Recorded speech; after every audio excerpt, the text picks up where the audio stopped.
കല്യാണം കഴിഞ്ഞിട്ടായാലും മറ്റൊരു അഫെയർ ഉണ്ടാവുന്നത്, മറ്റൊരു റിലേഷൻഷിപ്പ് ഉണ്ടാവുന്നതൊക്കെ അവരുടെ ഒരു പേഴ്സണൽ ചോയ്സാണ്. പക്ഷെ അതിനൊക്കെ വിക്റ്റിം ആവുന്നത് പുറത്തുള്ള അച്ഛനും അമ്മയും ആവുമ്പോൾ അതൊരു അവരെ ഓർത്ത് ഭയങ്കര വിഷമമുള്ള കാര്യമാണ്. ഇതൊക്കെ ജാസ്മിന് പുറത്ത് പോയിട്ട് ആരോട് വേണമെങ്കിലും ചെയ്യാവുന്ന, ആരോട് വേണമെങ്കിലും റിലേഷൻ ആവാവുന്നതാണ്. അതൊക്കെ അവരുടെ വ്യക്തിപരമായിട്ടുള്ള കാര്യമാണ്.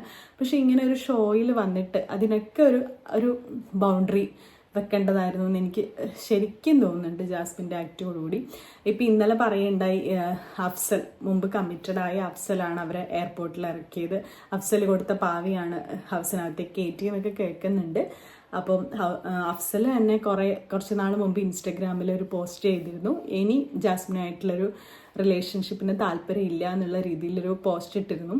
അപ്പോൾ അങ്ങനെ ഇനിയിപ്പോൾ ഇവിടെ എന്താണ് നടക്കുന്നത്, ജാസ്മിൻ ഇനി ഓക്കെ, നമ്മുടെ അഫ്സൽ ഓക്കെ ആയോ, ജാസ്മിനെ വീണ്ടും